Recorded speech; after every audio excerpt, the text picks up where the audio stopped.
Hello everyone. आज है 30 जुलाई और आज की इस क्लास में हम डिस्कस करेंगे 30 जुलाई के इम्पोर्टेंट करंट अफेयर के क्वेश्चंस। प्रीवियस क्लास में हमने देखा था विश्व जूनियर स्क्वैश चैंपियनशिप जीतने वाले पहले भारतीय के बारे में जो अनाहत सिंह बनी थी। चाइना में अभी हाल ही में टाइफून नोल ने इस देश को प्रभावित किया, जिसके कारण बड़े पैमाने पर लोगों को सुरक्षित स्थान तक पहुंचाना पड़ा और रेल सेवा यहाँ बाधित हुई है।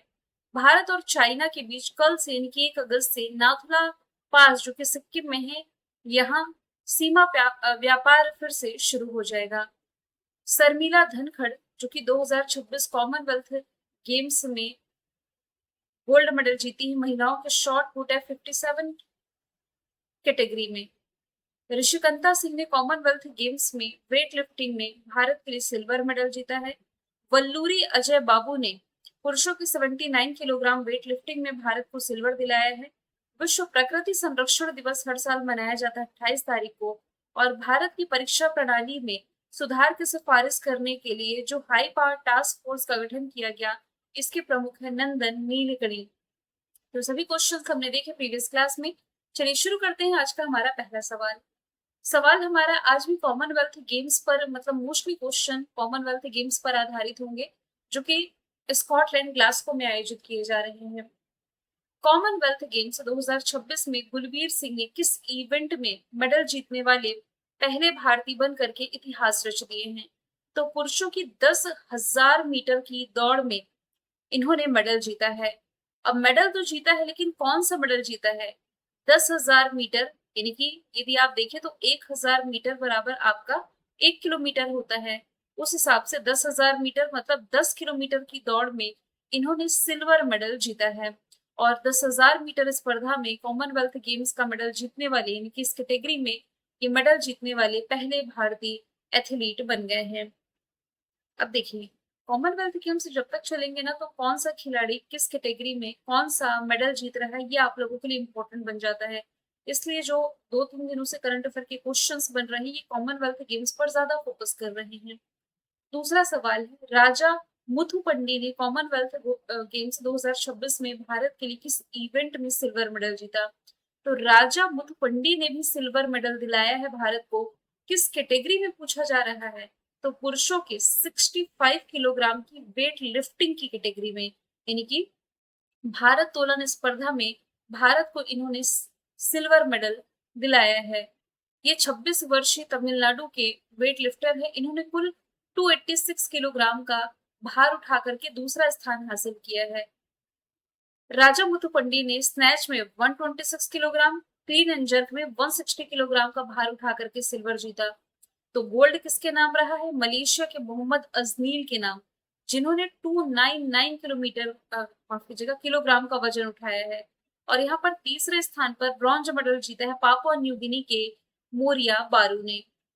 सवाल नंबर तीसरा है, बिहार स्टूडेंट क्रेडिट कार्ड योजना के तहत एक पात्र छात्र जो एलिजिबल छात्र है अधिकतम कितना शिक्षा ऋण यानी कि एजुकेशन लोन ले सकता है? तो बिहार वाले स्टूडेंट इस क्वेश्चन को ध्यान से देखिए। इसका आंसर है 4 लाख रुपए तक का एजुकेशन यहाँ से लिया जा सकता है। इसके लिए कुछ क्राइटेरिया है, ये हम समझ लेते हैं। पहली बात, बिहार सरकार ने उच्च शिक्षा में मदद के लिए मुख्यमंत्री निश्चय स्वयं सहायता भत्ता, ये जो 7 निश्चय प्रोग्राम रहा है, इसके तहत Bihar student credit card scheme शुरू कर दी है। इस स्कीम के तहत जो योग्य छात्र हैं, ये मान्यता प्राप्त संस्थानों में उच्च शिक्षा के लिए 4 लाख रुपए तक का जो एजुकेशन लोन है, ये ले सकते हैं। वैसे यदि देखा जाए ना, तो जो सामान्य आवेदक है, इसके लिए इस लोन पर 4% का साधारण ब्याज दर लगेगा, जबकि यदि कोई महिला है, ट्रांसजेंडर है और दिव्यांग छात्र हैं, इन्हें ये लोन 1% के रियायती ब्याज दर पर मिल सकेगा। इस लोन का इस्तेमाल जो स्टूडेंट है ट्यूशन फीस, हॉस्टल का खर्च, बुक्स, लैपटॉप, जो आपके एग्जाम की फी होती है, पढ़ाई से जुड़े अन्य खर्चों को पूरा करने के लिए कर सकते हैं। इसके लिए योग्य होने के लिए सबसे इम्पोर्टेंट है कि आपको बिहार का निवासी होना जरूरी होगा। और इस स्कीम के तहत उच्च शिक्षा के लिए आवेदन करने से पहले बिहार से ही 12वीं की कक्षा या उसके बराबर पास करना इसमें कंपलसरी है।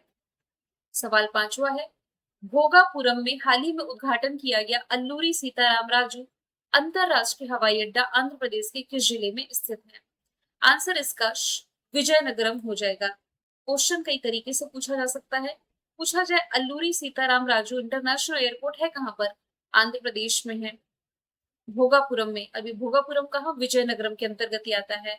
ये चर्चे में इसलिए है क्योंकि कल के दिन यानी कि 1 अगस्त को प्रधानमंत्री नरेंद्र मोदी जी इस एयरपोर्ट का उद्घाटन करने जा रहे हैं।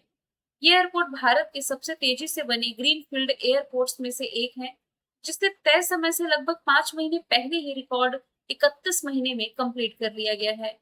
इसका फर्स्ट फेज जो है ये पीपीपी मॉडल यानी कि पब्लिक प्राइवेट पार्टनरशिप मॉडल के तहत तकरीबन 4,727 करोड़ की लागत से तैयार किया गया है। इस एयरपोर्ट की शुरुआती यात्री क्षमता 6 मिलियन यात्री प्रति वर्ष है, जिसे भविष्य के चरणों में बढ़ा करके 40 मिलियन यात्री प्रति वर्ष तक किया जा सकता है। सवाल छठवा है, अंतरराष्ट्रीय बाघ दिवस हर साल किस तारीख को मनाया जाता है? तो जुलाई महीने की 29 तारीख को इंटरनेशनल डे ऑफ टाइगर मनाया जाता है। दुनिया भर में बाघों के संरक्षण के बारे में अवेयरनेस फैलाने के लिए, बाघ संरक्षण के लिए वैश्विक प्रयासों को बढ़ावा देने के लिए वर्ष 2010 में सेंट पीटर्सबर्ग टाइगर समिट जो रशिया में है, इस दिन से इसकी शुरुआत की गई थी। दुनिया में 70% से ज्यादा जंगली बाघों की आबादी भारत में है, जो इसे बाघ संरक्षण के मामले में अग्रणी देश बनाता है। भारत माफ कीजिएगा, बाघों और उनके प्राकृतिक आवासों की सुरक्षा के लिए भारत सरकार ने 1973 में प्रोजेक्ट टाइगर की भी शुरुआत करी थी। अब आप ये भी याद रखें, हर 4 साल में टाइगर सर्वे रिपोर्ट रिलीज की जाती है नेशनल टाइगर कंजर्वेशन अथॉरिटी के सहयोग से। लास्ट टाइम जो टाइगर सर्वे रिपोर्ट थी 2022 में आई थी, जिसमें टाइगरों की संख्या 3682 बताई गई थी। अब 2026 की रिपोर्ट हम देखेंगे कि यहाँ पर टाइगरों की संख्या एग्जैक्ट कितनी हुई है, बढ़ी है, घटी है या इतनी ही है। ऑफिशियल डेटा जैसे आता है मैं आप लोगों को अपडेट कर दूंगी। जुलाई महीने के इंपॉर्टेंट डेज पर नजर डालें तो 1 जुलाई है भारत में national doctors day, CA day, GST day, SBI का स्थापना दिवस। 4 जुलाई है अमेरिका का स्वतंत्रता दिवस। 6 जुलाई वर्ल्ड जिनोसिस डे। 11 जुलाई विश्व जनसंख्या दिवस। 15 जुलाई है विश्व युवा कौशल दिवस। 17 जुलाई है अंतरराष्ट्रीय न्याय के लिए विश्व दिवस। 18 जुलाई है नेल्सन मंडेला डे। 20 जुलाई वर्ल्ड चेस डे। 22 जुलाई है राष्ट्रीय झंडा दिवस। 23 जुलाई है राष्ट्रीय प्रसारण दिवस। 28 जुलाई है वर्ल्ड हेपेटाइटिस डे और विश्व प्रकृति संरक्षण दिवस। अगला सवाल है, होंगजो कहाँ पर है? चाइना में। तो होंगजो में आईएसएस वर्ल्ड कप यानी कि international shooting sports federation world cup 2026 में ईशा सिंह ने किस इवेंट में गोल्ड मेडल जीता? तो इन्होंने महिलाओं के 25 मीटर पिस्टल इवेंट में भारत को दिला दिया है गोल्ड मेडल। और इसी स्पर्धा में मनु भाकर ने जीता है ब्रॉन्ज मेडल, जिससे भारत को 2 पोडियम फिनिश मिली है। ईशा सिंह ने फाइनल में 40 हिट के साथ ये खिताब जीता है। और international shooting sports federation Olympic shooting खेलों की वैश्विक गवर्निंग बॉडी है, जो कि आईएसएसएफ वर्ल्ड कप का आयोजन करती है। इसका फॉर्मेशन ईयर 1907 है। म्यूनिच जर्मनी में हेडक्वार्टर हो जाएगा। 8वां सवाल है, ज्ञानेश्वरी यादव ने कॉमनवेल्थ गेम्स 2026 में किस स्पर्धा में रजत पदक यानी कि सिल्वर मेडल अपने नाम किया है? इन्होंने महिलाओं के 53 किलोग्राम की वेट लिफ्टिंग कैटेगरी में यानी कि भारत तोलन कैटेगरी में सिल्वर मेडल जीता है। ये छत्तीसगढ़ के राजनांद गांव जिले की निवासी है। इन्होंने 207 किलोग्राम, जिसमें स्नैच में 92, क्लीन एंड जर्क में 115 किलोग्राम का वजन उठाया है। अच्छा, ये वही छत्तीसगढ़ है जिसने पहली बार खेलो इंडिया ट्राइबल गेम्स की मेजबानी करी। हालांकि ये हुआ भी पहली बार था, अभी फेब मार्च के महीने में छत्तीसगढ़ ने जिसकी मेजबानी करी थी, शुभंकर इसका मोरवीर था और इसमें पदक तालिका में कर्नाटका टॉप पर रहा। अगला सवाल है, सर्वेश कुशारी ने कॉमनवेल्थ गेम्स 2026 के पुरुषों की ऊंची कूद यानी कि हाई जंप स्पर्धा में कौन सा मेडल जीता? तो इनके नाम रहा है सिल्वर मेडल यानी कि रजत पदक। यहाँ से राइट आंसर हो जाएगा। ये महाराष्ट्र के नासिक जिले के देवला तालुका के रहने वाले हैं। इन्होंने पुरुषों के हाई जंप में 2.29 मीटर की ऊंचाई पार करके सिल्वर मेडल जीता है। और कॉमनवेल्थ गेम्स के इतिहास में हाई जंप में स्पर्धा में पदक जीतने वाले ये दूसरे भारतीय बने हैं, क्योंकि 4 साल पहले जब बर्मिंघम में कॉमनवेल्थ गेम्स हुए थे 2022 में, तब तेजस्विन शंकर ने मेडल जीता था। और इनके बाद दूसरे भारतीय कौन बने हैं? सर्वेश कोश्यारी। ये भारतीय सेना यानी कि इंडियन आर्मी में हवलदार पद पर कार्यरत हैं।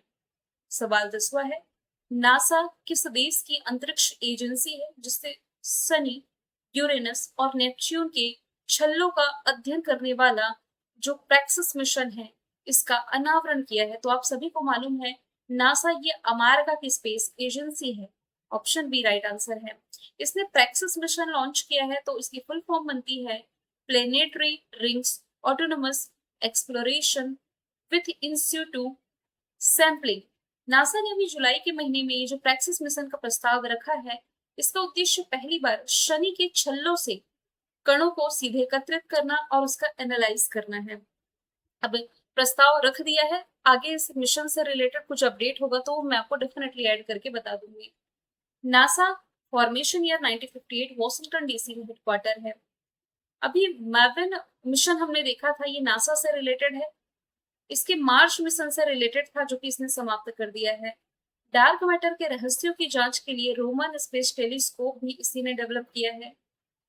नासा की अंतरिक्ष यात्री क्रिस्टीना कोच ये चांद की कक्षा यानी कि मून ऑर्बिट में जाने वाली पहली महिला है। और नासा का 50 साल बाद जो मून मिशन अभी गया हुआ था इसका नाम आर्टेमिस 2 है। आईबीएम के साथ मिलकर के इसने सूर्या नामक एआई मॉडल लॉन्च किया जो अंतरिक्ष मौसम की सटीक भविष्यवाणी करता है। सौर तूफानों से पृथ्वी के चुंबकीय क्षेत्र को बचाने के लिए इसने ट्रसर्स मिशन लॉन्च किया।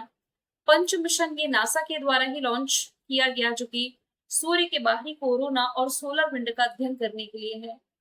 चंद्रमा पर पानी का पता लगाने के लिए इसने लूना टेल ब्रेजर उपग्रह लॉन्च किया। प्रोफायर मिशन ये पृथ्वी के ध्रुवीय क्षेत्र का अध्ययन करने के लिए प्रोजेक्ट निसार के साथ सहयोगी है भारत के स्पेस एजेंसी इसरो। और यूरेनस के 29वें उपग्रह की खोज की थी इसने जिसका नाम S2025U1 है। 11वां सवाल है, 2026 में प्रतिष्ठित फील्ड मेडल पाने वाली इतिहास की तीसरी महिला मैथमेटिशियन कौन बनी है? तो होंग वांग ये इसका राइट आंसर हो जाएगा जो कि चाइना से बिलोंग करती है। वैसे जुलाई 2026 में 4 मैथमेटिशियन को गणित के क्षेत्र में प्रतिष्ठित फील्ड मेडल से सम्मानित किया गया। Hong Wang, Yu Deng, John Pardal और जैकब सिमरमैन, जिसमें कि चाइना की मैथमेटिशियन है होंग वांग। ये सम्मान पाने वाली तीसरी महिला है। ये चाइना के ही है यू डेंग, अमेरिका के मैथमेटिशियन है जॉन पार्डल और कनाडाई मैथमेटिशियन है जैकब सिमरमैन। कुछ इंपॉर्टेंट अवार्ड्स पर नजर डालते हैं जो रिसेंटली हमने पढ़े हैं। जो हमारे नेशनल सिक्योरिटी एडवाइजर है अजीत डोभाल, इन्हें कल के दिन 1 अगस्त को लोकमान्य तिलक अवार्ड से सम्मानित किया जाएगा।